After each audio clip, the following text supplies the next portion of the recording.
Bismillahirrahmanirrahim. Today we have lecture number 16 of software project management.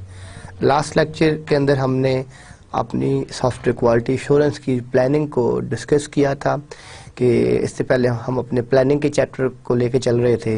तो last lecture में हमने अपनी जो प्लानिंग की क्वालिटी एश्योरेंस का प्लान है कि क्या क्या चीज़ें उसमें होने चाहिए, ठीक है, उसको किस तरीके से बेहतर करना चाहिए, कौन कौन से स्टैंडर्ड्स हैं और क्वालिटी एश्योरेंस प्लान किस तरीके से डिज़ाइन करना चाहिए, फिर उसको फॉलो किस तरह करना चाहिए, उसको इम्प्लीमेंट किस तरह करना चाहिए, ये हमने अपने लास्ट लेक्चर में डिटेल में देखा था। लास्ट लेक्चर की अगर हम एक समरी देखें, एक क्विकली अगर हम समरी देखें तो बेसिकली जो लास्ट लेक्चर था वो बेसिकली आपका रिस्क मैनेजमेंट और क्वालिटी एश्योरेंस के ऊपर था। तो हमने ये कहा था कि ये लास्ट की एक स्लाइड जो है ये लास्ट लेक्चर की कंप्लीट समरी आपको इससे आप देख सकते हैं कि हमने ये कहा था कि हमारे पास जो IEEE का 1540:2001 का जो स्टैंडर्ड है for software life cycle process, इसके अंदर आपके पास describe a process for the management of risk during software acquisition और सप्लाई डेवलपमेंट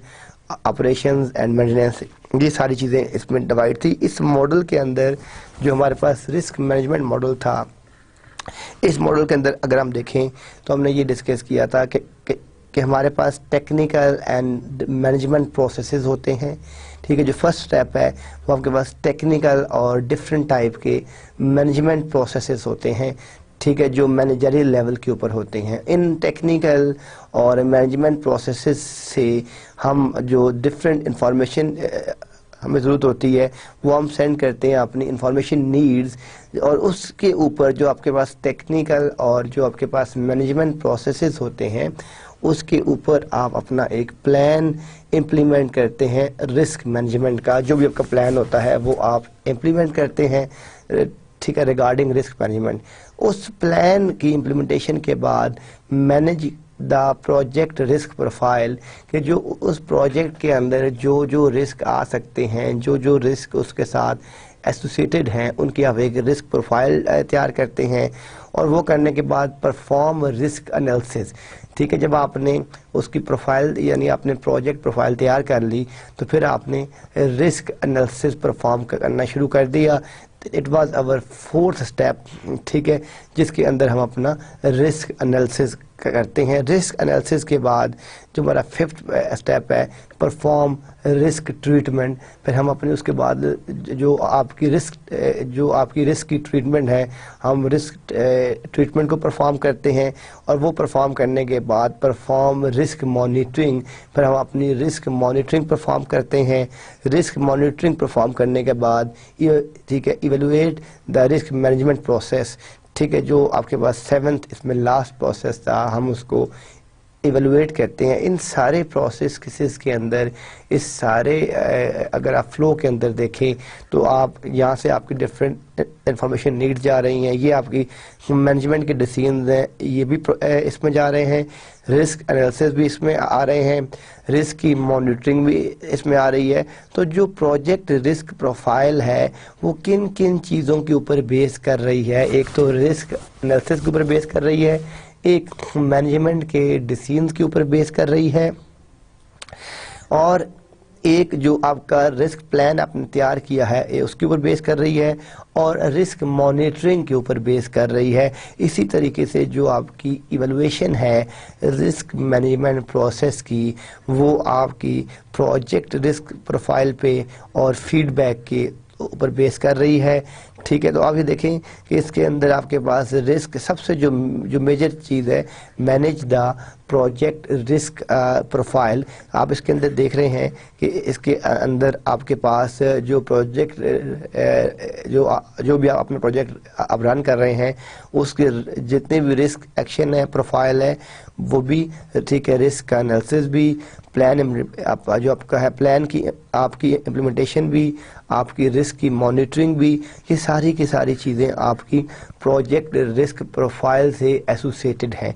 तो ये हमने लास्ट लेक्चर में जो डिस्कस किया था वो हमने अपने प्रोजेक्ट प्लानिंग की जो सॉफ्टवेयर क्वालिटी एश्योरेंस का प्लान है वो किस तरह डिज़ाइन किया जाता है, किस तरह उसकी मॉनिटरिंग की जाती है, किस तरह उसको डिप्लॉय किया जाता है और किस तरह उसको रियल टाइम के सिनेरियोज के ऊपर इम्प्लीमेंट किया जाता है।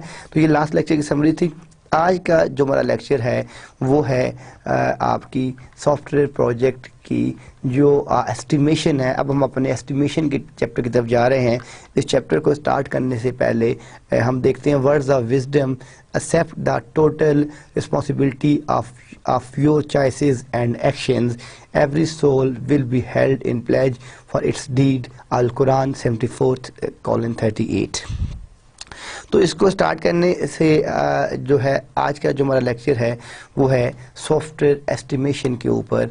ठीक है कि एस्टिमेशन क्या चीज़ होती है, एस्टिमेशन की प्लानिंग किस तरीके से की जाती है। ठीक है, देखें कोई भी सॉफ्टवेयर जब आप बनाते हैं तो इससे पहले हमने फर्स्ट फेज़ में जब अपने नॉलेज एरियाज़ को देखा, फिर हमने कहा कि सॉफ्टवेयर के अंदर जो आपकी प्लानिंग है वो बहुत ज़रूरी होती है कि क्योंकि किसी भी सॉफ्टवेयर को डिज़ाइन करने के लिए, रन करने के लिए जो आपका प्लान है वो प्लान आपका ठीक है, उसके बगैर आप अपना कोई भी सॉफ्टवेयर ना डिज़ाइन कर सकते हैं ना इम्प्लीमेंट कर सकते हैं।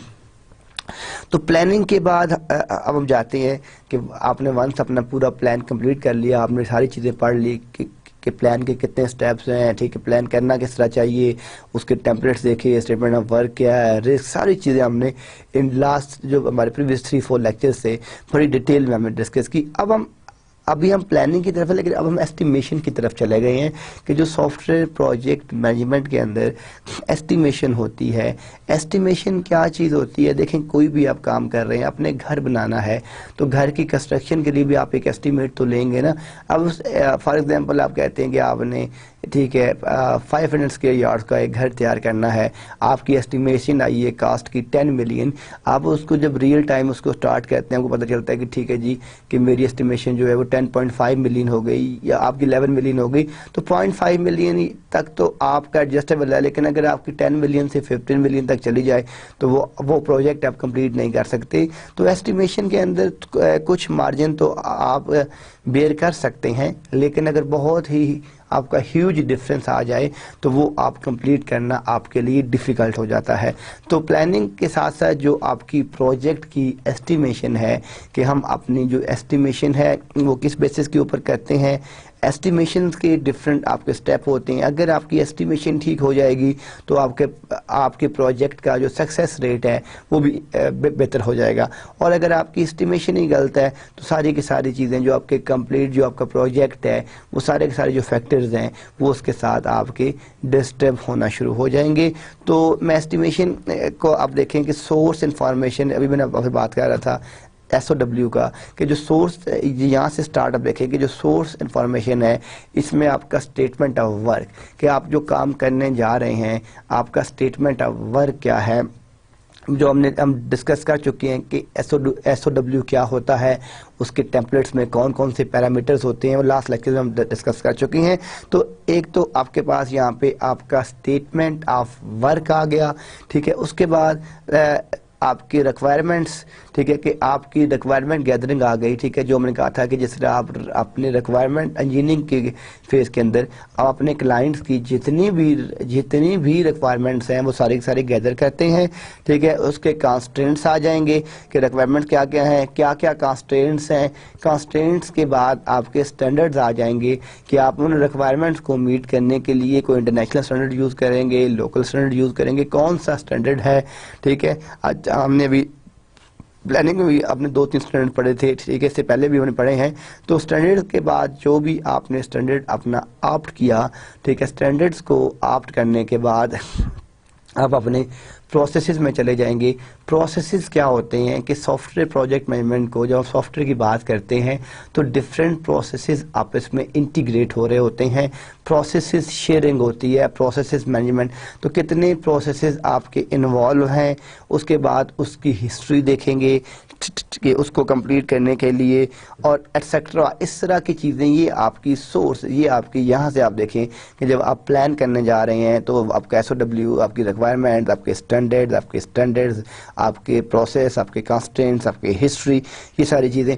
यहाँ से हम क्या करते हैं कि WBS जो हमने डिस्कस किया है कि वर्क ब्रेक डाउन स्ट्रक्चर, हम इसके ऊपर एक पूरा लेक्चर डिस्कस कर चुके हैं कि WBS के अंदर एक्टिविटीज़ किस तरह बनाई जाती हैं, टास्क किस तरह बनाए जाते हैं, WBS क्या होता है। यहाँ पे आपको पता होना चाहिए कि इस स्टेज के ऊपर कि WBS क्या होता है। तो जो आपका वर्क ब्रेक डाउन स्ट्रक्चर है वो आपका क्या है, वहाँ से आप क्या करते हैं कि एस्टिमेट साइज करते हैं कि जो आपके जब आपने अपना WBS क्रिएट कर लिया, तो WBS क्रिएट करने के बाद आपने उसकी साइज की एस्टिमेशन की, ठीक है। जब एस्टिमेट साइज के बाद आपके पास एक साइज आ गया, उस साइज के ऊपर आपने क्या करना है कि एस्टिमेट एफर्ट्स एंड कास्ट, के फर्ज किया कि आपने WBS के ऊपर देखा, उसके बाद आपने उसका एक साइज जो है वो कैलकुलेट किया, ठीक है, after the getting WBS data. अब आपने जब साइज किया तो उस साइज के ऊपर आपने देखा कि उसको कंप्लीशन के ऊपर आपकी एस्टिमेट एफर्ट्स के कितनी एफर्ट्स और कास्ट, आपको कितनी कास्ट आपको रिक्वायर्ड है और आपको कितनी एफर्ट्स रिक्वायर्ड हैं उसको कंप्लीट करने के लिए। तो जो आपकी एफर्ट्स और कास्टिंग है आपने उसको एस्टिमेट किया।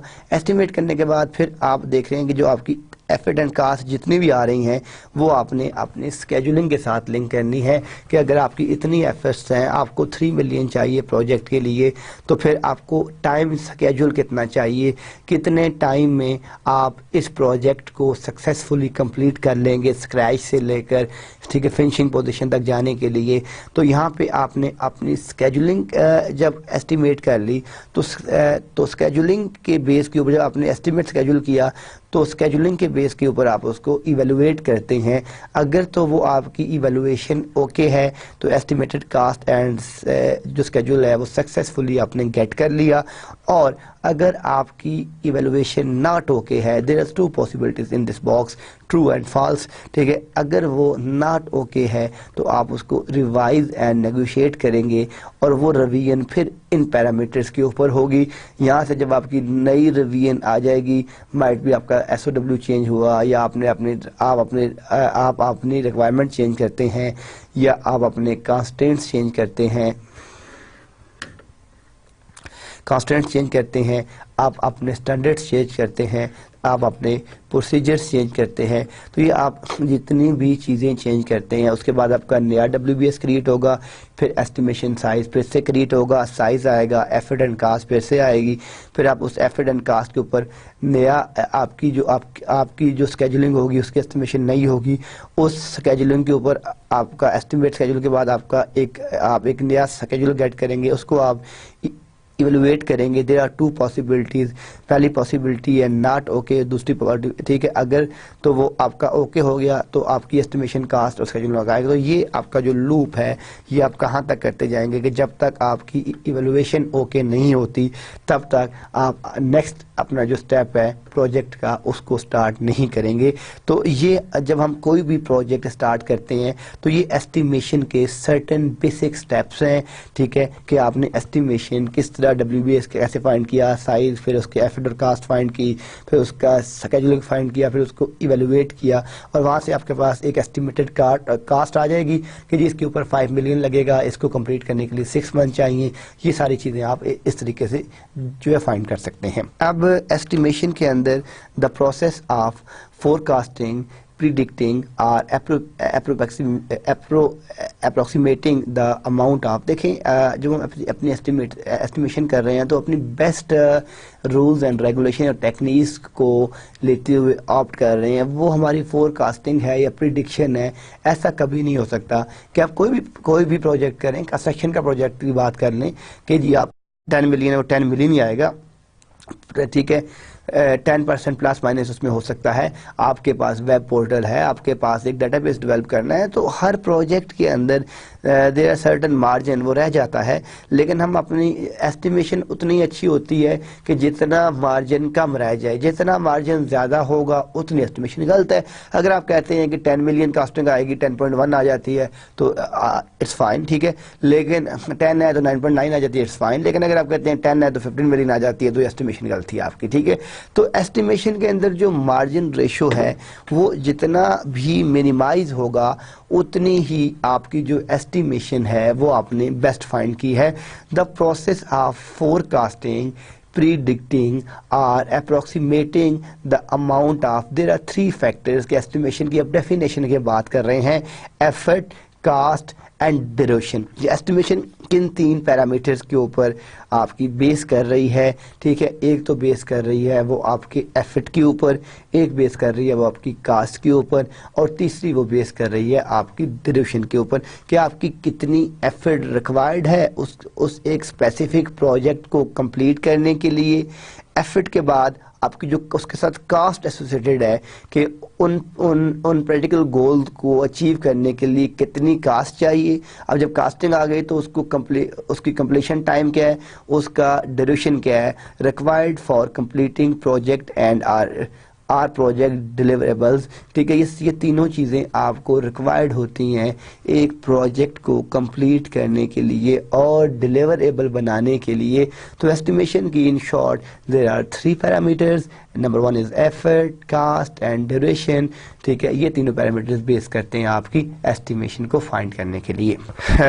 देन ड्यूरेशन वेस एफर्ट वेस प्रोडक्टिव टाइम, ठीक है। अब यहाँ पे हमने क्या किया कि नंबर 1 ड्यूरेशन, उसके साथ हमने कंपेयर किया एफर्ट, उसके साथ हमने प्रोडक्टिव टाइम को कंपेयर किया है।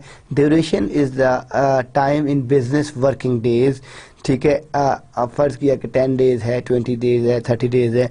Work effort is the labour required to complete an activity, कि देखिए आप एक टास्क कहते हैं जी मैंने एक वॉल क्रिएट करनी है या मैंने एक छत डालना है, उसके लिए जो आपको एफर्ट रिक्वायर्ड है उस एक देखिए वो एक्टिविटी क्या है, एक वॉल डिज़ाइन करना, एक वेब पोर्टल का एक वेब इंटरफेस डिज़ाइन करना, एक डेटाबेस का बैकएंड डिज़ाइन करना। तो देयर आर सर्टेन एक्टिविटीज़, तो वो जो आपको work effort is the labour required to complete an activity, कि कितनी वर्क एफर्ट आपको उसको कितना लेबर रिक्वायर्ड है कि उस एक स्पेसिफिक एक्टिविटी को कंप्लीट करने के लिए। Work effort is typically the amount of focused and uninterpreted, ठीक है, uninterrupted labor time required to complete an activity.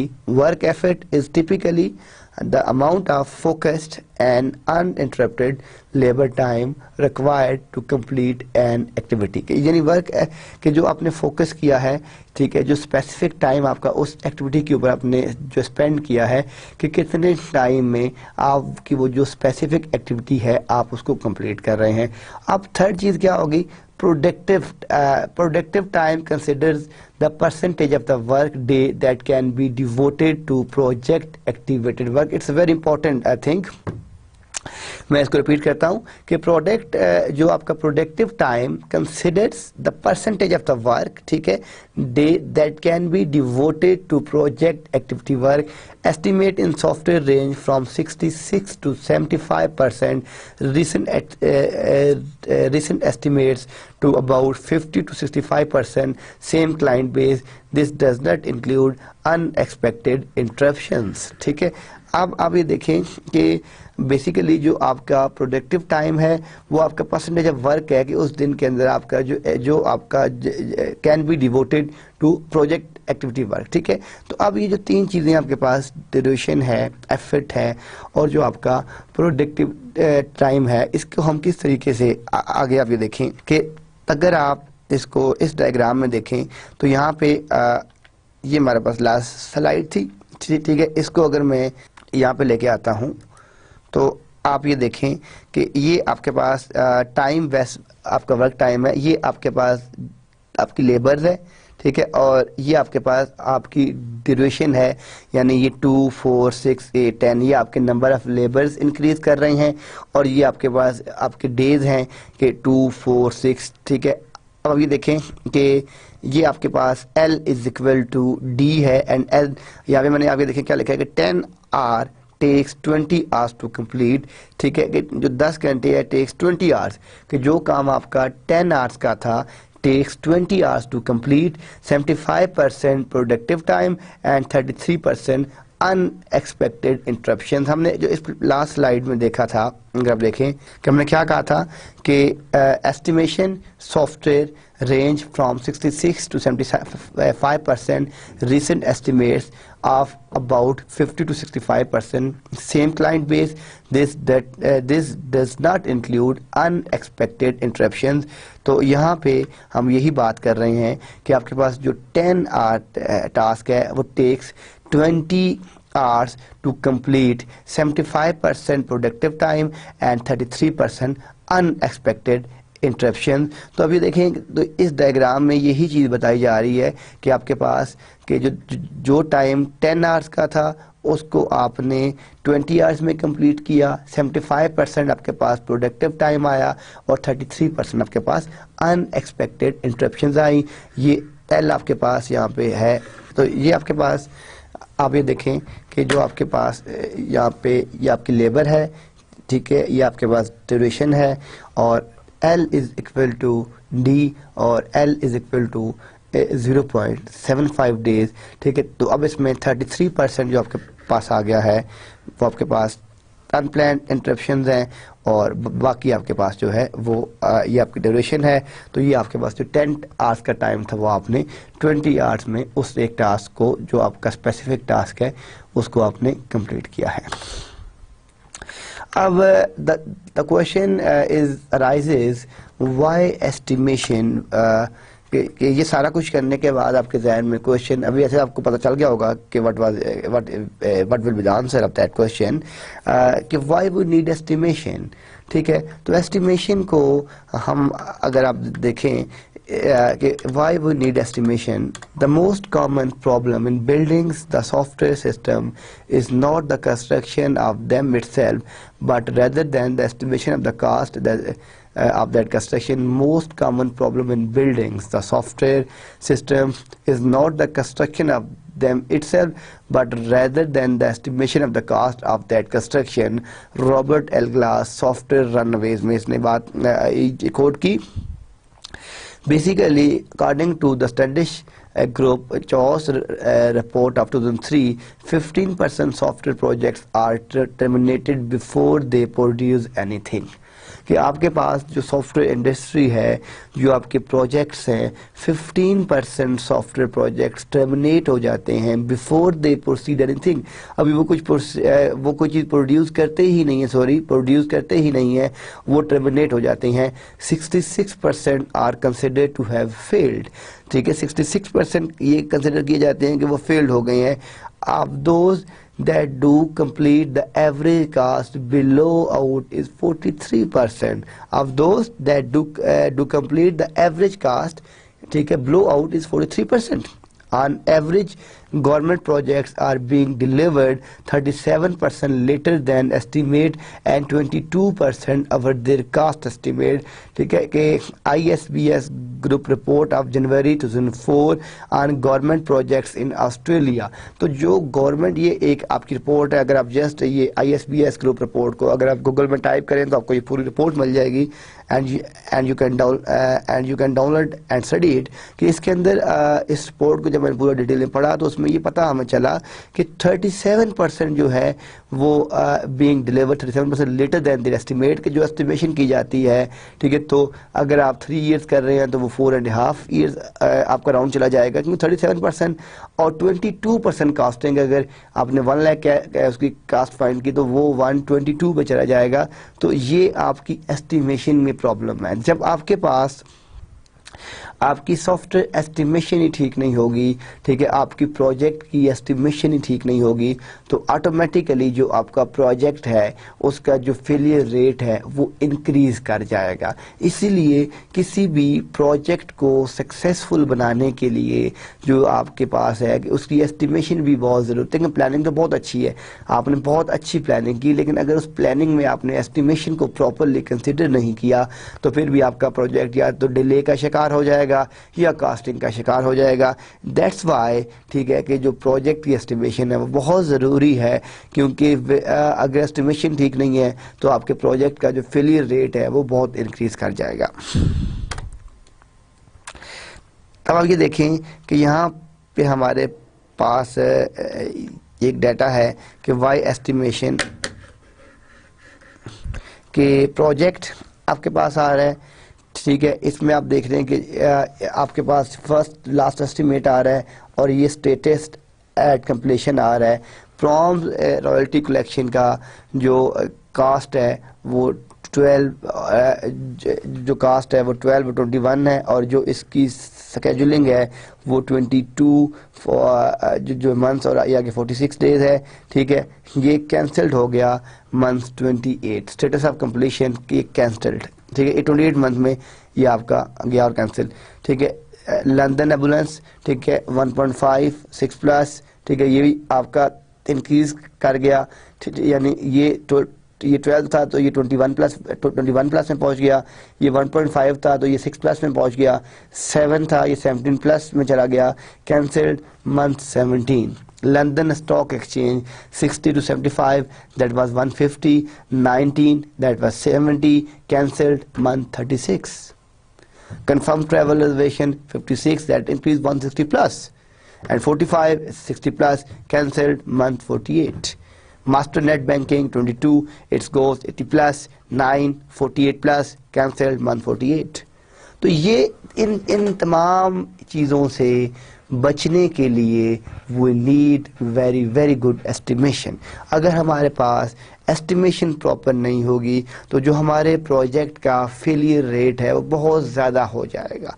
तो बजाय आप एक प्रोजेक्ट को स्टार्ट करें और मिड में जाके या एंड में जाके वो फेल हो, दैट्स वाई ये कहा जाता है कि जो प्रॉपर एस्टिमेशन होती है किसी भी प्रोजेक्ट को सक्सेसफुल बनाने के लिए वो बहुत ज़रूरी होती है। अगर आपकी एस्टिमेशन ठीक नहीं है तो आपका जो पूरे का पूरा प्रोजेक्ट है वो भी ऑटोमेटिकली फेल हो जाएगा। इसलिए जो आपकी प्रोजेक्ट की एस्टिमेशन है कि प्रोजेक्ट की एस्टिमेशन किस तरह करनी है, प्रोजेक्ट को आपने किस तरीके से बेहतर करना है। आप ये देखें कि ये लार्जर और इंटरनेशनल लेवल के प्रोजेक्ट से जिसकी कास्टिंग कितनी इंक्रीज हुई, जिसका स्केड्यूल कितना चेंज हुआ, जिसका कंप्लीशन स्टेटस क्या हुआ, कैंसिल हो गए, सारे कैंसिल हो गए आपके सारे के सारे।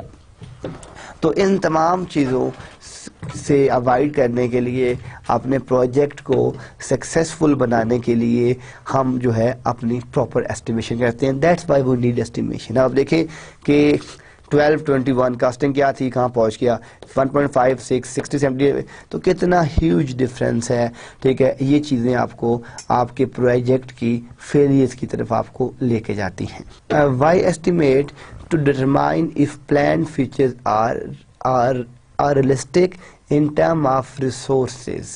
How many resources you need to complete for a specific project. Sometime हम क्या देते हैं जी, इस प्रोजेक्ट को कंप्लीट करने के लिए 5 लोग ही बहुत हैं, 10 लोग ही बहुत हैं, विदाउट एस्टिमेट किए हुए कि प्रोजेक्ट के मॉड्यूल्स कितने हैं, सब मॉड्यूल्स कितने हैं, ठीक है, प्रोजेक्ट में कितनी एक्टिविटीज़ होंगी, प्रोजेक्ट के अंदर कितने टास्क होंगे, हर एक एक्टिविटी को कंप्लीट करने के लिए कितनी मैन पावर चाहिए, तो आपकी जो आपको हार्डवेयर कितना चाहिए, सॉफ्टवेयर कौन सा चाहिए, आपको स्पेस कितनी चाहिए, आपको एनवायरनमेंट किस तरह का चाहिए, ये सारी चीज़ें आपकी रिसोर्सेज में आती हैं। अगर आपकी जो रिसोर्सेज हैं और जो एफर्ट हैं, जब आपने वही गलत एस्टिमेट की, ठीक है, देखिए हर एक टर्म में आपका प्रोजेक्ट टुवर्ड फेलियर जा सकता है।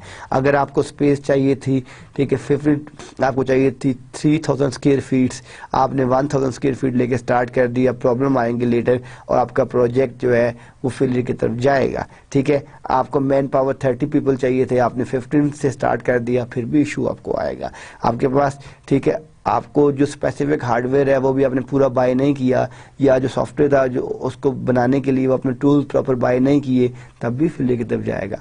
तो एस्टिमेशन इसीलिए की जाती है कि जो आपकी रिसोर्सेज हैं, जो आपकी एफर्ट्स हैं, वो आप प्रॉपरली फाइंड कर लें कि आपको कितनी रिसोर्सेज चाहिए, आपको कितनी एफर्ट्स चाहिए उस एक स्पेसिफिक प्रोजेक्ट को कंप्लीट करने के लिए।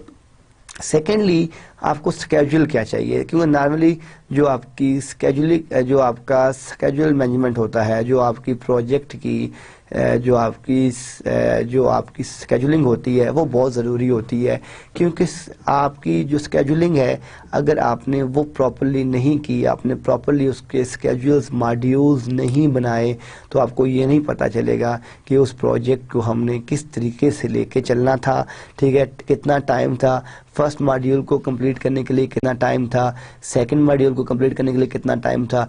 तो स्केड्यूलिंग भी बहुत ज़रूरी है। और लास्ट जो फैक्टर है दैट इज़ कास्टिंग, क्योंकि कास्टिंग वो फैक्टर है कि टाइम भी चले आप सम हाउ बेयर कर जाते हैं, रिसोर्सेज भी मैनेज कर जाते हैं, कास्टिंग सबसे बड़ा फैक्टर होता है कि 30 मिलियन के बाद आप कहें जस्ट सिंपल से कहते हैं 40 मिलियन लग गया इस प्रोजेक्ट के ऊपर। तो वो जो चीज़ है वो सबसे बड़ी आपकी प्रॉब्लमेटिक चीज़ है कि कास्टिंग को प्रॉपरली आपने कैसे मेजर करना है, कैसे मैनेज करना है। To determine staff loading during phases, to be competitive, to allow project monitoring and controlling। Last lecture में हमने एट द एंड इसलिए किया था मॉनिटरिंग एंड कंट्रोलिंग के ऊपर कि देखिए अगर आपके पास रिसोर्सेज भी आपने प्रॉपर ले ली, आपने अपना स्केड्यूल भी प्रॉपर बना लिया, आपने अपनी कास्टिंग भी प्रॉपर कर ली, उसके बाद आपके पास जो नेक्स्ट फैक्टर आता है वो प्रोजेक्ट की मॉनिटरिंग एंड कंट्रोलिंग है। क्योंकि अगर आप अपने प्रोजेक्ट की प्रॉपरली मॉनिटरिंग ही नहीं कर रहे या आपको कंट्रोल ही नहीं करना आता कि आपने अपना प्रोजेक्ट किस तरह कंट्रोल करना है या उसकी मॉनिटरिंग किस तरीके से लेके चलनी है, डेफिनेटली वो भी टूवर्ड्स फेलियर की तरफ ही जाएगा।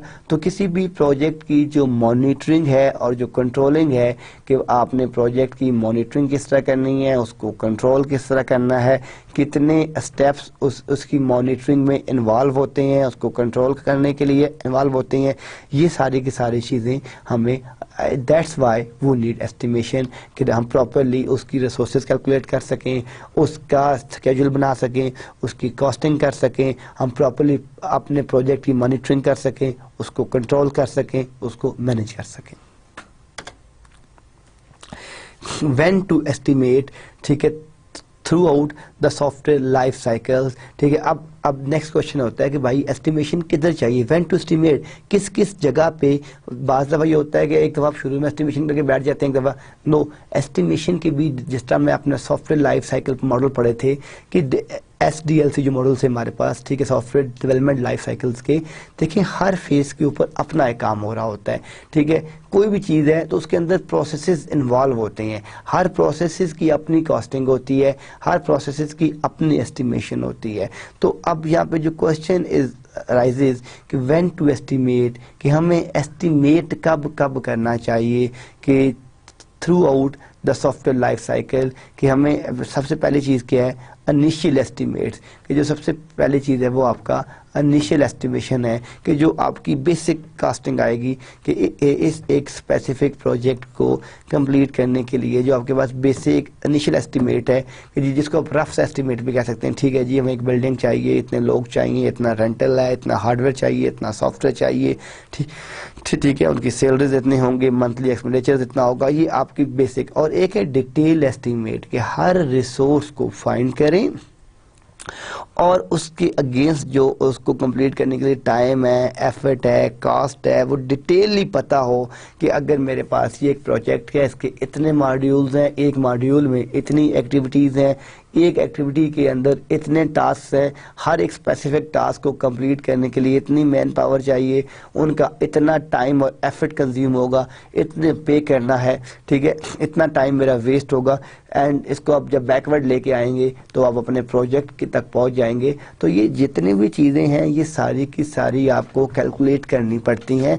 वैसे नहीं होता कि आप उसका एस्टिमेट दे दें। तो एक तो आपके पास इनिशियल एस्टिमेट आ गया, इनिशियल एस्टिमेट से आप जाते हैं डिटेल एस्टिमेट की तरफ। जब आपने डिटेल एस्टिमेट दे दिया उसके बाद आपका री एस्टिमेट, आप उसकी री एस्टिमेशन की तरफ जाते हैं। Software cost estimation is a process of gradual refinement, कि देखें ये आपके पास आपका ग्रेजुअल है, स्टेप बाय स्टेप है। ये नहीं है कि आप एकदम सॉफ्टवेयर में बैठेंगे तो आप उसको ठीक कर देंगे। सॉफ्टवेयर के अंदर आपकी प्रोसेस जो मैनेजमेंट होती है, क्योंकि डिफरेंट प्रोसेसेस आपके इन्वॉल्व होते हैं एक सॉफ्टवेयर को कंप्लीट करने के लिए। तो जो उसके अंदर डिफरेंट प्रोसेसेस इन्वॉल्व हैं, हर एक प्रोसेस को आप किस तरीके से कंप्लीट कर रहे हैं, क्या क्या रिक्वायरमेंट्स हैं उन प्रोसेसेस को कंप्लीट करने के लिए, उन प्रोसेसेस के अंदर प्रॉब्लम किस तरह के आ सकते हैं। तो इसलिए कहा जाता है कि software cost estimation is a process of gradual refinement, कि वो स्टेप बाय आहिस्ता आहिस्ता होती है, एकदम से आप उसकी रिफाइनमेंट नहीं कर सकते। तो आपके पास जो लाइफ साइकिल्स हैं, ठीक है, उसमें एक आपकी इनिशियल एस्टिमेशन होगी, एक आपकी डिटेल एस्टिमेशन होगी और एक आपकी री एस्टिमेशन होगी।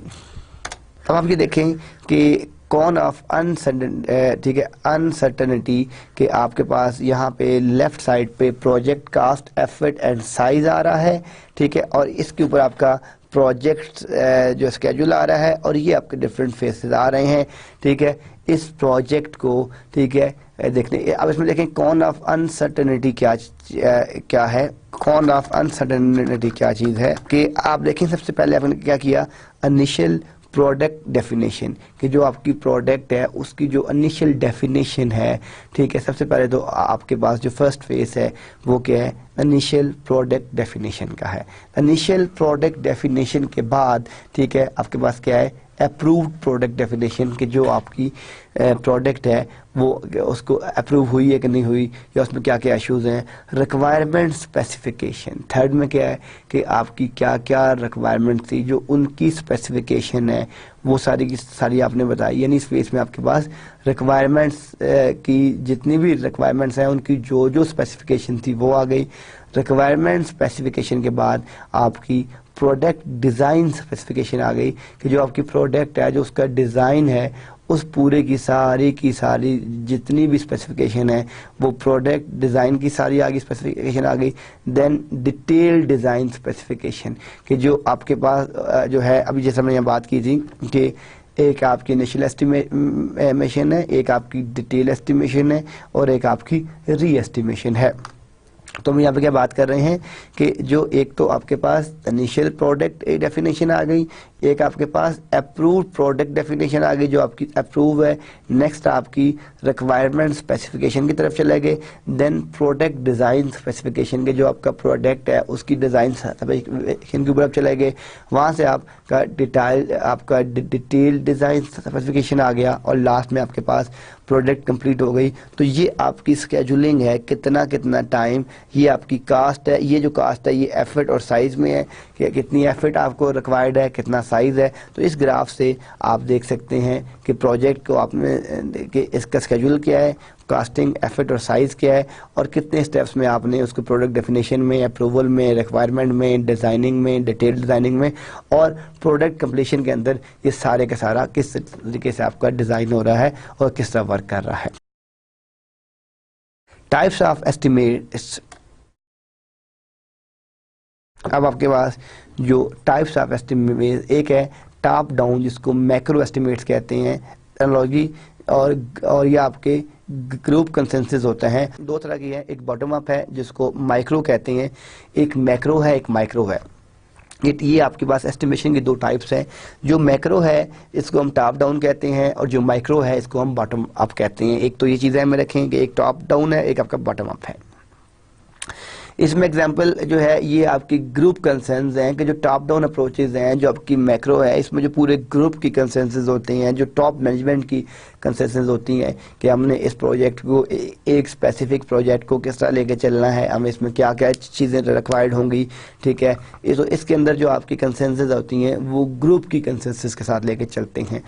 और जो बॉटम अप है, estimate of elements of work breakdown, इसमें हम WBS के ऊपर काम कर रहे होते हैं कि जितने भी एलिमेंट्स होते हैं उन तमाम जो आपके WBS में बनते हैं, हम उन तमाम एलिमेंट्स के ऊपर उनकी एस्टिमेशन फाइंड करते हैं। Conditions for preferring top down और bottom up time and cost estimate, कि क्या क्या कि कौन कौन सी कंडीशंस आपको जो आप प्रेफर करते हैं, टॉप डाउन या बॉटम अप टाइम और कास्ट एस्टिमेट, यानी इन दोनों के अंदर। अब देखें प्रॉब्लम ये है, आपको दो बातें पता चल गई कि एस्टिमेशन के जो दे आर टू टाइप्स, एक टॉप डाउन है और एक बॉटम अप है। अब किन कंडीशंस के अंदर आप टॉप डाउन को यूज़ करेंगे और किन कंडीशंस के अंदर आप यूज़ करेंगे बॉटम अप को, यानी कहाँ मैक्रो यूज़ होगा कहाँ माइक्रो। तो देर आर सर्टेन कंडीशंस, जब आप अपनी एस्टिमेशन फाइंड करते हैं तो वो कुछ कंडीशंस हैं, उन कंडीशंस की बेस के ऊपर आप फाइंड करते हैं कि आपने मैक्रो एस्टिमेशन कहाँ लगानी है और माइक्रो एस्टिमेशन कहाँ लगानी है। मैक्रो आपकी टॉप डाउन है और माइक्रो आपकी बॉटम अप है। अब वो कंडीशंस क्या क्या हैं?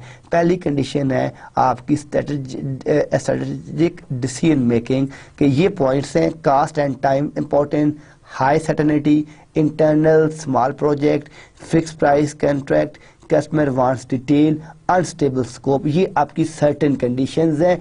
अगर ये कंडीशंस हों तो इसके अंदर मैक्रो एस्टिमेशन कहाँ पे यूज़ हो सकती है और माइक्रो एस्टिमेशन कहाँ पे यूज़ हो सकती है। ये हमारी प्रॉब्लम स्टेटमेंट है जो हम इस डायग्राम से देख रहे हैं। आपको जो आपकी, क्योंकि हमने ये क्या था, ये ग्रुप कंसेंसस है, ग्रुप का जो कंसेंसस होता है, ठीक, कंसेंसस होते हैं, ये वो है। तो स्ट्रेटेजिक जो आपकी डिसीजन मेकिंग है, आप इसमें देखें कि इसके अंदर आपके पास मैक्रो एस्टिमेट्स आपको ये आपकी मैक्रो एस्टिमेट में है, ये आपके पास माइक्रो में नहीं है।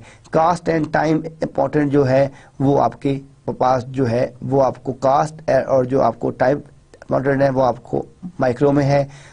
हाई अनसर्टेनिटी वो आपके पास मैक्रो में है। इंटरनल एंड स्मॉल प्रोजेक्ट्स वो आपके पास मैक्रो में है। फिक्स प्राइस कॉन्ट्रैक्ट्स वो आपके पास माइक्रो में है, ठीक। कस्टमर वांट्स डिटेल वो आपके पास माइक्रो में है और अनस्टेबल स्कोप वो आपके पास मैक्रो में है। तो ये फीचर्स अगर हों तो ये पॉसिबिलिटीज आपको मैक्रो में मिल सकती आएंगी प्रॉब्लम, और ये आपके आप इनको एडवांटेजेस कह लें या डिसएडवांटेजेस कह लें, ये वो कंडीशंस हैं कि आपके पास मैक्रो एस्टिमेशन में कब आएंगी और आपके पास माइक्रो एस्टिमेशन में कब आएंगी। प्रॉब्लम्स इन एस्टिमेशन के क्या क्या प्रॉब्लम्स आ सकते हैं? Complexity and uniqueness of software development project. First जो प्रॉब्लम है कि वो कम्प्लेक्सिटी और उसकी uniqueness of software development project, ये फर्स्ट पॉइंट है, ठीक है। इम्प्रिसाइज एस्टिमेशन मॉडल्स एंड मेथड्स, जब आपको उसको आपने जब उसको इम्प्रिसाइज करना है तो उसके मॉडल कौन से हैं, मेथड्स क्या हैं। Ineffective management of requirements, third है कि ineffective management of requirements. Fourth in experienced project management, लोगों के पास कोई एक्सपीरियंस ही नहीं है, ठीक है। आपका जो प्रोजेक्ट मैनेजर है उसके पास कोई एक्सपीरियंस नहीं है, उसको ये नहीं पता कि प्रोजेक्ट इससे पहले उसने इस तरह का कोई प्रोजेक्ट नहीं किया, या उसका इंडस्ट्रियल बैकग्राउंड नहीं है, या ठीक है वो सम एरियाज के अंदर वीक है, तो आपके पास in effective management of requirements होती हैं। In experienced project management, lack of application domain expertise, कि जो फर्ज किया कि आपने नेटवर्क का प्रोजेक्ट ले लिया, आपकी टीम के पास जो है वो वेब और डेटाबेसेस की एक्सपर्टीज है, वो नेटवर्क एप्लीकेशन डिज़ाइन ही नहीं कर सकती, तो lack of application domain expertise आ गया। Software processes and process maturity and lack of historical data, ये और भी बहुत से प्रॉब्लम्स हैं, लेकिन ये मैंने वो प्रॉब्लम फोकस की हैं जो मोस्टली आपको एस्टिमेशन के अंदर आते हैं, ठीक है। तो ये वो प्रॉब्लम्स हैं कि जो आप अपनी एस्टिमेशन में फाइंड कर सकते हैं, ठीक। कम्प्लेक्सिटी का हो गया, एस्टिमेशन मॉडल और मेथड्स का हो गया, ठीक है। आपकी मैनेजमेंट जो आपकी मैनेजमेंट है वो इनफेक्टिव है, आपकी प्रोजेक्ट मैनेजमेंट की जो टीम है, ठीक है, वो उनके पास एक्सपीरियंस नहीं है। Lack of application domain expertise हैं। सॉफ्टवेयर प्रोसेसेस और प्रोसेस आपकी मैच्योरिटी नहीं है, और लैक ऑफ हिस्टोरिकल डाटा है। तो ये वो प्रॉब्लम्स हैं जो आप फेस कर सकते हैं अपनी एस्टिमेशन के अंदर। देन आपके पास नेक्स्ट जो पॉइंट है that is size estimation. Size estimation के अंदर आप क्या चीज़ें देखते हैं कि metric use is estimated the size of software product are line of code, आपके एलओसी क्या है, फंक्शन पॉइंट्स कौन कौन से हैं, ठीक है। देखें जो किसी भी सॉफ्टवेयर डेवलपमेंट में हम जो सॉफ्टवेयर को डिज़ाइन करने जाते हैं तो डेफिनेटली जो मॉड्यूल्स बनेंगे उसका डेवलपमेंट जिसने करनी है तो वो लाइन ऑफ कोड के ऊपर देखेगा कि कितने लाइन ऑफ कोड उसको रिक्वायर्ड है, कितनी एलओसीज उसको रिक्वायर्ड हैं, उसको कितने फंक्शन पॉइंट उसको रिक्वायर्ड हैं। तो इसके अंदर metric used in estimating the size of software product में नंबर 1 क्या है कि लाइन ऑफ कोड कितना है, फंक्शंस पॉइंट्स कौन कौन से हैं, notation of size changes in project from requirement analysis to implementation and test, कि आपकी कौन सी नोटेशन है साइज चेंजेस में in project from requirement analysis to implementation and test at requirement time. इसके ऊपर कितने पैरामीटर्स हैं, 3 पैरामीटर्स के जो at requirement times, at design time, जब आपने रिक्वायरमेंट देखें जो आपने साइज चेंजेस करनी है या जो प्रोजेक्ट की रिक्वायरमेंट का एनालिसिस करना है वो किस किस स्टेज के ऊपर करना है। नंबर 5 जब आपने रिक्वायरमेंट गैदरिंग करनी है उस टाइम पे करना है, जब आपने डिज़ाइन बनाना है तो उस टाइम पे करना है, और जब आपने इम्प्लीमेंटेशन करना है, टेस्टिंग करना है, थर्ड आपने उस टाइम पे करना है। Size can be estimate using an algorithm approach, कि अगर आपने साइज कैलकुलेट करना है तो वो आपके पास कोई प्लस ये नहीं है कि कोई मैजिक की जो है वो नहीं है छड़ी कि आप उससे थ्रू आप उसको कैलकुलेट कर लेंगे, मैजिस्टिक नहीं है, लेकिन आपके पास कोई एल्गोरिथम अप्रोच होनी चाहिए। ठीक है, आप कोई भी मैथमेटिकल एल्गोरिथम अप्रोच को यूज़ करके साइज को एस्टिमेट करते हैं using hold similar project size and, अगर इससे कोई पुराने इससे कोई आपके रेलेवेंट प्रोजेक्ट से जो इससे मिलते जुलते थे तो आप वहाँ से गैस कर सकते हैं, या यूजिंग एक्सपर्ट जजमेंट आप अपने प्रोजेक्ट में एक्सटर्नल कंसल्टेंट्स हायर कर सकते हैं, आईटी कंसल्टेंट्स, या जो आपके एक्सपर्ट्स हैं उनसे राय ले सकते हैं साइज एस्टिमेशन, क्योंकि साइज एस्टिमेशन बहुत ही इंपॉर्टेंट होता है किसी भी प्रोजेक्ट को सक्सेसफुल करने के लिए। फंक्शन पॉइंट्स क्या होते हैं, अब यहाँ पे हमने जो बात की थी कि line of code and second was function point, तो लाइन ऑफ कोड और फंक्शन पॉइंट्स में भी हम देखते हैं कि इसमें क्या डिफरेंस था फंक्शन पॉइंट्स के अंदर। It was developed by AJ, ठीक है, Talbridge of the IBM Corporation in the earlier 1980s 97 to 83। ये बेसिकली AJ ने इसको डेवलप किया था 1980s के अंदर। Economic output unit of software project should be valid for all languages. पहली बात है कि economic output unit of software project should be valid for all languages. ठीक है, the size is made from a functional और user point of view used at design stage, यानी इसको हम कहाँ यूज़ करते हैं फंक्शन पॉइंट्स को, कि जो आपकी डिज़ाइन स्टेजेस होती हैं हम अपने प्रोजेक्ट की डिज़ाइन स्टेजेस के ऊपर अपने फंक्शन पॉइंट्स को यूज़ करते हैं। ये 1980s में, ठीक है, AJ ने डेवलप किया था और ये नॉर्मली कहाँ यूज़ होता है, डिज़ाइन स्टेज, किसी भी प्रोजेक्ट को जब डिज़ाइन कर रहे होते हैं तो उसकी डिज़ाइन स्टेजेस के ऊपर आप अपने प्रोजेक्ट को इसको यूज़ करते हैं। सिस्टम व्यू फंक्शन पॉइंट जो पर्सपेक्टिव है आप देखेंगे इसके अंदर क्या क्या चीज़ें हैं, इनपुट्स आ रही हैं, ठीक है, और ये आपकी यहाँ पे आपकी ये इंटरनल फाइल्स हैं, ये इंटरफेस फाइल्स आ रही हैं, ये इनपुट्स आ रही हैं, ये आपकी क्यूरीज आ रही हैं और ये आपके पास आउटपुट आ रहा है। यानी फंक्शन पॉइंट के अंदर आप देखें कि जो चीज़ें आपके पास आपको नज़र आ रही हैं कि नंबर 1 आपकी इनपुट्स हैं, इंटरफेस फाइल्स हैं, क्यूरीज जनरेट हो रही हैं, ये सारी की सारी आपकी इंटरनल फाइल में आ रही है और ये यहाँ से आपकी इसको सेंड कर रहा है आपके आउटपुट के अंदर। अब आपके पास जो फंक्शनैलिटी आपकी टाइप्स है, जो फंक्शन पॉइंट्स हैं, जो आपके पास एक्सटर्नल यूज़र है, ये आपका एक एक्सटर्नल यूज़र है। आप देखें कि इसके अंदर इसकी इनपुट टाइप है, इसकी आउटपुट टाइप है और इसकी इंक्वायरी टाइप है। ये आपकी इंटरनल लॉजिक फाइल है, आपकी इंटरनल लॉजिकल फाइल है और ये आपके पास एक्सटर्नल इंटरफेस फाइल है। ये एप्लीकेशन बाउंड्री है और ये आपके पास अदर एप्लीकेशन है। तो आप इसमें देख रहे हैं कि इनपुट टाइप, आउटपुट टाइप और इंक्वायरी टाइप आ रही है। ये आपको जो एक्सटर्नल है इंटरफेस फाइल है वो आपको इनपुट टाइप दे रही है, ये आप उसको आउटपुट टाइप दे रहा है और फिर ये इसको इंक्वायरी कर रहा है। तो ये आप देख रहे हैं कि इनपुट, आउटपुट और ये बेसिकली एक्सटर्नल इंटरफेस से हम इनपुट जनरेट कर रहे हैं और यहाँ से हम इसको आउटपुट दे रहे हैं। इस आउटपुट की बेस के ऊपर ये इसको इंक्वायरी टाइप दे रहा है। तो एप्लीकेशन बाउंड्रीज में क्या होता है और अदर एप्लीकेशन में किस तरह यूज़ करते हैं, एक्सटर्नल आपका जो यूज़र है वो किस तरह सिस्टम के साथ इंटरेक्ट कर रहा है, ये सारी चीज़ें आपके इसके अंदर है।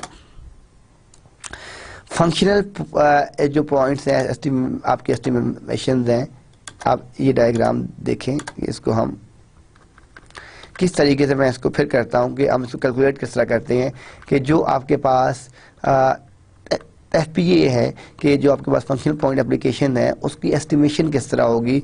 ठीक है, कि सबसे पहले आप देख रहे हैं कि आपके पास फंक्शनल जो है आपका जो यूज़र है उसकी रिक्वायरमेंट है कि उसकी रिक्वायरमेंट्स क्या क्या हैं, उन रिक्वायरमेंट्स की बेस के ऊपर आपकी इनपुट। देखें, अगर आप इस डायग्राम में वापस आएँ तो इस डायग्राम में इनपुट आउटपुट और इंक्वायरी हो रही है। तो फंक्शनल यूज़र की जो आपकी रिक्वायरमेंट्स हैं, इस पर इनपुट और आउटपुट की एंटिटीज़ हैं। ये आपके पास जितनी भी इनपुट और आउटपुट की एंटिटीज़ हैं, इसकी बेस के ऊपर आप अपने फंक्शन पॉइंट कैलकुलेट करते हैं। ठीक है, यानी जितने आपकी इनपुट्स हैं, जितनी आपकी आउटपुट्स हैं, इसके ऊपर आपने अपनी फंक्शन पॉइंट्स काउंट किए। फंक्शन पॉइंट्स काउंट करने के बाद, ठीक है, आप देख रहे हैं कि साथ आपके पास सिस्टम की कम्प्लेक्सिटी भी आ गई, इसके साथ आपकी टेक्निकल कम्प्लेक्सिटी। ये अब आप देखें कि ये एक तो आपके पास इनपुट से फंक्शन पॉइंट, यहाँ से आपके पास सिस्टम कितना कम्प्लेक्स है, सिस्टम की कम्प्लेक्सिटी के बाद आप टेक्निकल जो आपके पास है कम्प्लेक्सिटी उस पर चले गए।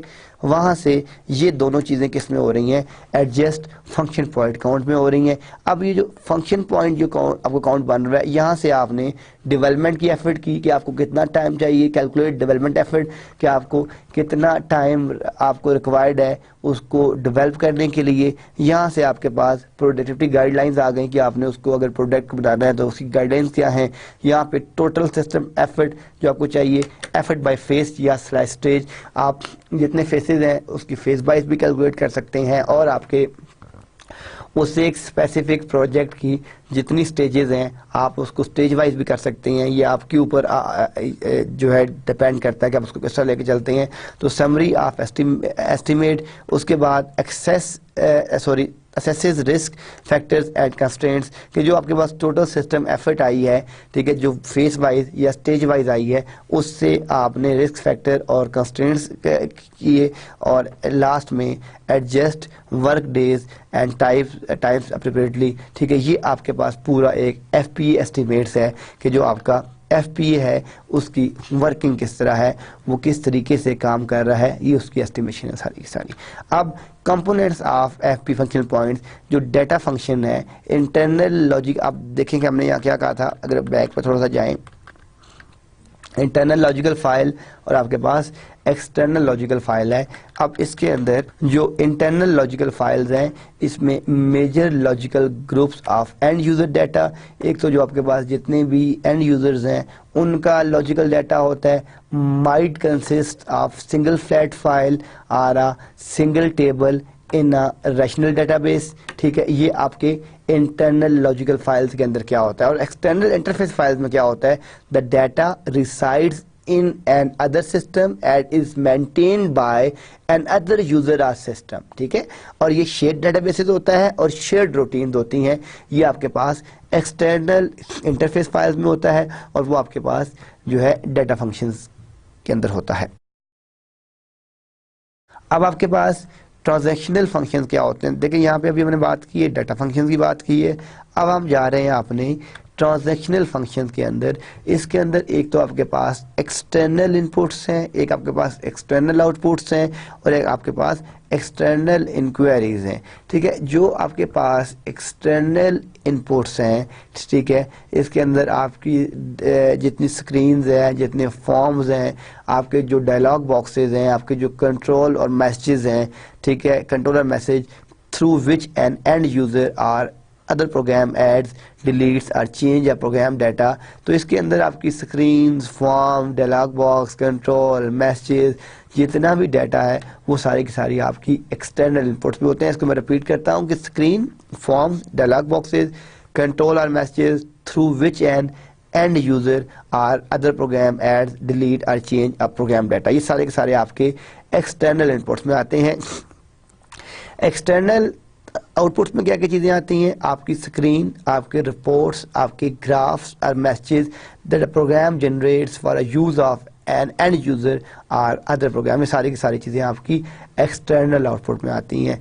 एक्सटर्नल इंक्वायरीज में क्या आती हैं, इनपुट स्लैश आउटपुट कम्बिनेशन के जितनी भी आपकी इनपुट और आउटपुट के जितने भी कम्बिनेशन हैं ये सारे के सारे आपके एक्सटर्नल इंक्वायरीज में आते हैं। अब आप ये देखें कि फॉर यहाँ पे जो भी हमने बात की है कि ILF क्या चीज़ है आपके पास, इंटरनल लॉजिकल फाइल। ये जो आप देख रहे हैं ILF ये क्या आपके पास इंटरनल लॉजिकल फाइल, और ये आपके पास जो EIF है ये आपके पास एक्सटर्नल इंटरफेस फाइल। तो याद रखिएगा कि ये ILF क्या चीज़ है और EF है कि ये यानी ILF हमने यहाँ से अभी डिस्कस किया है कि इंटरनल लॉजिकल फाइल्स हैं, और ये EIF क्या है एक्सटर्नल इंटरफेस फाइल्स हैं। आप देखेंगे जो ये आपका रिकॉर्ड एलिमेंट्स हैं, हमने इसमें क्या है कि 1 जो है, और इसको हमने जो डाटा ये आपका एक बना दिया हमने टेबल, यहाँ पे हमने लिख दिया। ये हम उसको क्या चीज़ चेक कर रहे हैं।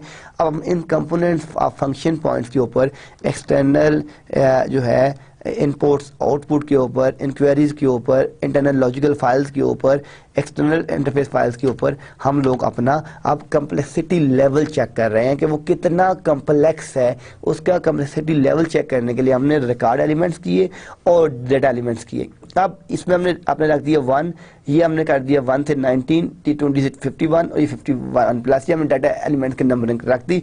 ये लो और ये आपकी एवरेज है। 2 to 5 लो एवरेज और ये आपका आ रहा है हाई। 6 plus average high. ठीक है, तो ये हमने अपना उसका टेबल जनरेट किया। अब आप देख रहे हैं फॉर EO एंड EQ। अब अगर आप यहाँ से वापस जाएं तो आपको ये पीछे सारी एप्लीकेशन हम डिस्कस कर चुके हैं। EO क्या चीज़ है, EO क्या है। तो अभी देखें ये आपने वो फाइंड कर लिया फॉर EO एंड EQ। आप देखें कि 0 to 1 लो एंड एवरेज। ठीक है, 2 से 3 लो एवरेज एंड क्या है high. 4 plus average high. For EI ठीक है 0 to 1 low average, 2 3 low average इसमें हाई, 3 प्लस एवरेज हाई। तो ये हम सिस्टम का कम्प्लेक्सिटी लेवल देख रहे हैं कि वो कितना कम्प्लेक्स है। उसकी कम्प्लेक्सिटी लेवल आप किस तरीके से फाइंड कर सकते हैं। अब हम इनको जो आपके वेटिंग हमने इनको वेटिंग फैक्टर्स बना रहे हैं। हमने इसको लो एवरेज कम्प्लेक्स, आप देखें कि हमारे पास यहाँ पे 3 चीज़ें थी, लो एवरेज और कम्प्लेक्स। हमने इसको अब डिवाइड कर दिया लो एवरेज और कम्प्लेक्स। हमने यहाँ पे जो डिफरेंट पैरामीटर्स लिए हैं, नंबर 1 इंटरनल लॉजिकल फाइल्स ले ली। ठीक है वो 7 है, एवरेज 10 है, कम्प्लेक्स 15 है। एक्सटर्नल इंटरफेस फाइल ले ली 5 7 10। एक्सटर्नल इनपुट्स ले ली। ठीक है, ये अगर आप देख रहे हैं कि EI एक्सटर्नल इनपुट्स, ठीक है, EO एक्सटर्नल आउटपुट्स। ठीक है, और अच्छा जी अब आपके पास ये एक्सटर्नल इनपुट 3 4 6 एक्सटर्नल ये जितनी EI क्या चीज़ थी ये देखें, ये सारी चीज़ें हमने यहाँ लिख दी हैं। ठीक है, EQ क्या चीज़ थी, ILF और EF हमने यहाँ पे डिफाइन कर दिया था। तो अब हमने उससे अपना क्या किया है कि वेटिंग फैक्टर डिफाइन करना चाह रहे हैं कि वेटिंग फैक्टर किस तरह डिफाइन होगा। तो ये एक्सटर्नल इनपुट 3 4 6 आ गई, एक्सटर्नल आउटपुट में 4 5 7 आ गई, एक्सटर्नल इंक्वायरीज में 3 4 6 आ गई। ठीक है, unadjusted function points are computed using UFP। आप देखें हमने यहाँ पे फाइंड किया है कि sum of xi wj where I is equal to 1 to 5 and j is equal to 1 to 3। ये आपने इसमें रेंजेस सेट कर दी हैं कि I की वैल्यू क्या है और j की वैल्यू क्या है। यहाँ से आप जो है ये हमने एक वेटिंग फैक्टर बनाया है कि हम वेटिंग फैक्टर किस तरह हमने कैलकुलेट किया। अब इस वेटिंग फैक्टर की बेस के ऊपर ये अब जो हमने वेटिंग फैक्टर डिफाइन किया है, इस वेटिंग फैक्टर की बेस के ऊपर हम एनवायरनमेंट कम्प्लेक्सिटी फैक्टर देखते हैं कि क्या क्या क्वेश्चंस आपके जहन में रेज हो सकते हैं। इज डाटा कम्युनिकेशन रिक्वायर्ड, क्या आपको डाटा, ये आपके अब कम्प्लेक्सिटी फैक्टर जो आपके जो क्वेश्चन हो सकते हैं raise, is data communication required. ठीक है, क्या आपको डाटा कम्युनिकेशन रिक्वायर्ड है। Are they distributed processing functions, क्या वो डिस्ट्रीब्यूटेड प्रोसेसिंग फंक्शंस हैं। इज परफॉर्मेंस क्रिटिकल, क्या परफॉर्मेंस आपकी क्रिटिकल फैक्टर है कि नहीं। Well the system run in an existing heavily utilize environment, उस पर पीक टाइम क्या होगा, लोड कितना होगा मैक्सिमम किस टाइम के ऊपर। Does the system require online data entry, क्या सिस्टम में ऑनलाइन डाटा एंट्री भी आपको चाहिए। ठीक है, हम वो फैक्टर्स देख रहे हैं कम्प्लेक्सिटी फैक्टर के, आपको किस तरह का एनवायरनमेंट चाहिए। Is application design to facilitate the case of use by ease of use by user, क्या हमने एंड यूजर को फैसिलिटेट करना है कि नहीं करना। Are input outputs are inquiry complex, ये सर्टेन क्वेश्चंस हैं जो हम अपने एनवायरनमेंट कम्प्लेक्सिटी फैक्टर को फाइंड करने के लिए बता रहे हैं कि हमें कौन कौन से क्या क्या क्वेश्चन आपके ध्यान में आ सकते हैं। ये अभी वो चल रहे हैं, ये सर्टेन क्वेश्चन हैं, ये वही उसकी कंटिन्यूटी है। Next, are the master files updated online, क्या जो मास्टर फाइल्स हैं वो हम ऑनलाइन अपडेट करेंगे। Is the internal processing complex, क्या जो आपकी इंटरनल प्रोसेसिंग है वो कम्प्लेक्स तो नहीं है। Is the code design to be reusability, ठीक है, रीयूजेबल जिसको हम सॉफ्टवेयर रीयूजेबिलिटी कहते हैं। Are conversation and solution included in the design, क्या जो सॉल्यूशन और कन्वर्सेशन है वो भी जो आपने कन्वर्ट करना है वो भी डिजाइन में शामिल है। Does the system require reliable backup, क्या सिस्टम आपका रिलायबल बैकअप उससे रिक्वायर्ड है।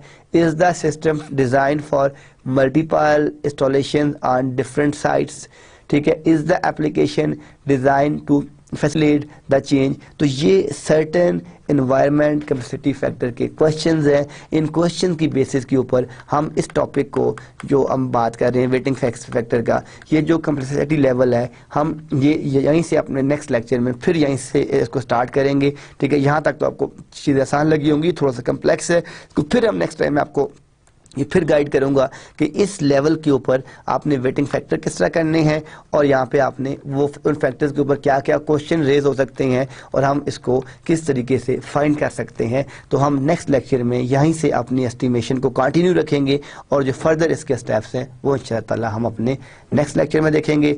तब तक के लिए अल्लाह हाफिज़।